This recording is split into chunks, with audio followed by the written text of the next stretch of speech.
Hello दोस्तों, हमारी आज की कहानी है भूतिया सपना।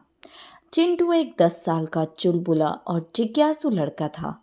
उसे नई नई चीजें जानना, पूछना और रात को अपने प्यारे तोते टिल्लू से बातें करना बहुत ही पसंद था। लेकिन एक रात सब कुछ बदल गया।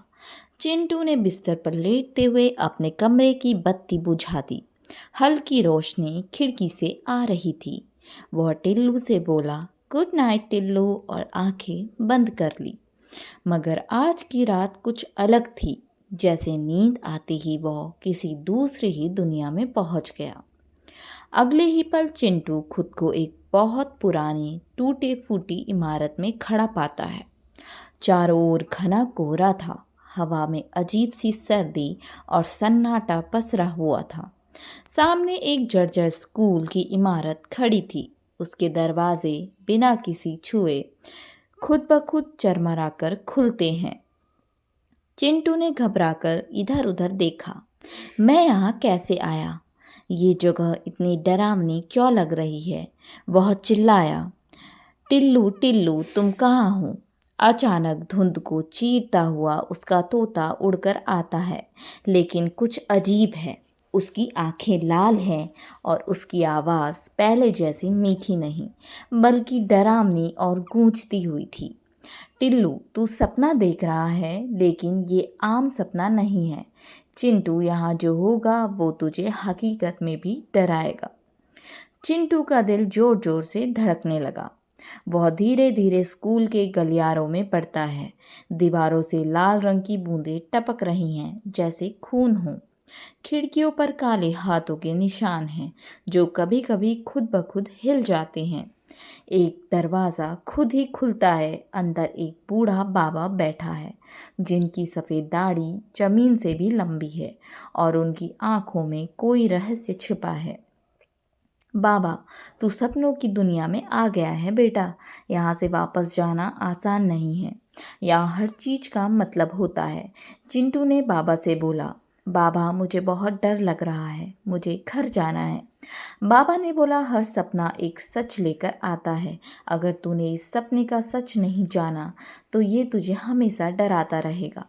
बाबा की बातें जैसे पहेली जैसी थी, लेकिन चिंटू को लगने लगा कि उसे इस डर का सामना करना ही होगा। अगले ही पल चिंटू खुद को एक जंगल जैसी जगह में पाता है। चारों तरफ पेड़ हैं, लेकिन सबके पत्ते काले हैं। वहाँ एक लड़की झूला झूल रही है। उसकी आंखें गहरी और शांत है। लड़की ने बोला, मैं एक सपना हूँ, पर किसी और का, लेकिन मैं तुझे रास्ता दिखा सकती हूँ। चिंटू ने बोला, क्या मुझे घर ले चलोगी? लड़की, हाँ, लेकिन पहले एक सवाल का जवाब देना होगा। बताओ, भूत किससे डरता है? चिंटू सोच में पड़ जाता है। चारों तरफ अंधेरा गहराने लगता है। पेड़ जैसे सरसराने लगते हैं। बहुत डर से कांपने लगता है। फिर अचानक उसे अपनी माँ की एक बात याद आती है। हर डर की जड़ झूठ होती है और उसका इलाज सच। चिंटू धीरे से भूत सच्चाई से डरता है। लड़की मुस्कुराती है, झूला रुक जाता है और चारों तरफ उजाला फैल जाता है। लड़की ने बोला, सही जवाब। अब मैं तुझे रास्ता दिखा सकती हूँ, लेकिन यह एक आखिरी चुनौती बाकी है, डर का सामना। अब चिंटू एक बड़े हॉल में पहुंचता है, जो खाली है, लेकिन उसकी दीवारें बोलती हैं।